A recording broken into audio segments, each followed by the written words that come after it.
Bonjour à toi Frangin et à toi Franchine. Je fais cette vidéo pour vous parler d'un phénomène devenu très vulgaire de nos jours. Combien de temps as-tu consacré à tes parents depuis que tu es devenu ado? Combien de temps as-tu consacré à tes sorties, à ton gars ou à ta go, à tes études et à toi-même?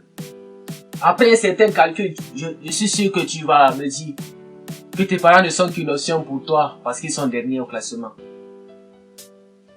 Tu as privilégié tes amis virtuels, tu as consacré plus de temps à tes sorties en boîte.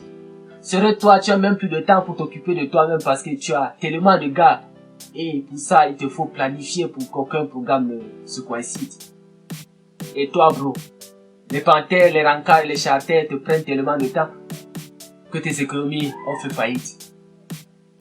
Nos vies sont tellement devenues si moches et tristes entre l'alcool, le sexe et les réseaux sociaux. Mais qui vole à notre secours lorsqu'on fait une overdose ou lorsqu'on fait un accident avec une voiture ou je ne sais quoi après avoir trop bu? Qui s'inquiète pour nous lorsqu'on n'est pas rentré le soir à la maison?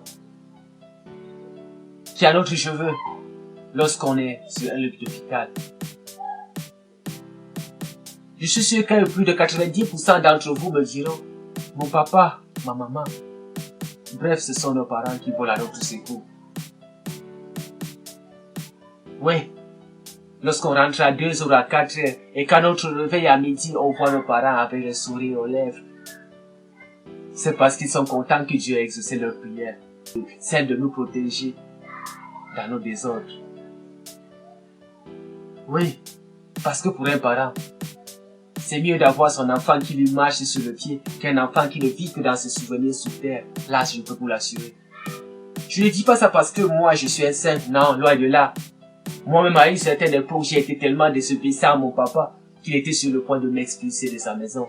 La seule que je connaissais d'ailleurs à cette époque. Mais vous savez ce qu'il m'a dit quelques années plus tard?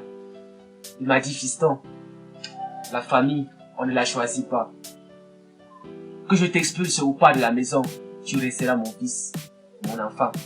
C'est pourquoi j'ai choisi de ne pas t'expulser de la maison. Et quant à nous, qui sommes leurs enfants, qu'est-ce qu'on leur fait? Nous les traitons comme si on les avait prêtés chez un prêteur du gage. Vous ne voyez pas qu'ils méritent mieux que ce que nous leur faisons? Il est bien vrai que chacun doit faire ses erreurs de jeunesse. Si on étayait de temps en temps nos téléphones, si on limitait un petit peu nos sorties, on pouvait vraiment avoir de l'avantage parce qu'on devait recevoir un petit peu de leur part. On devait ne plus répéter les mêmes erreurs qu'ils ont eu à faire dans leur jeunesse. On aurait un peu plus de temps de connaître qui sont nos parents en réalité. Au lieu de faire cela, nous n'avons rien à foutre qu'ils soient vivants. Ce que je veux dire, c'est qu'on doit devenir pote avec nos parents. Devenir pote ne veut pas dire qu'on doit jouer avec eux. On doit les respecter. On doit sourire avec eux, rire avec eux. On ne doit pas être la cause de nos problèmes. Frères et sœurs, qui qu'on soit, quoi qu'on fasse, le seul souci d'un parent, c'est de voir son enfant être heureux. N'attendez pas qu'ils soient partis pour l'au-delà pour leur dire que vous êtes désolé de n'avoir pas été là pour eux de temps en temps. De ne les avoir pas connus comme il fallait. De n'avoir pas consacré du temps à les écouter. Même si tu as déjà dépassé les limites avec tes parents, il n'est pas trop tard. Vas-y, dis que tu es désolé. Excuse-toi, demande pardon. Même si on t'avait fermé la porte, non, ça ne restera pas éternellement. Parce qu'un parent, s'il ferme la porte à son enfant, c'est pour le ramener sur le droit chemin.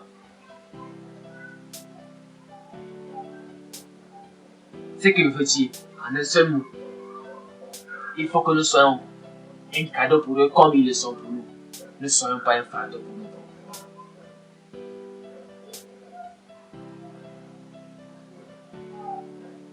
Aimons nos parents. Disons-leur qu'on les aime. Ça compte pour nous.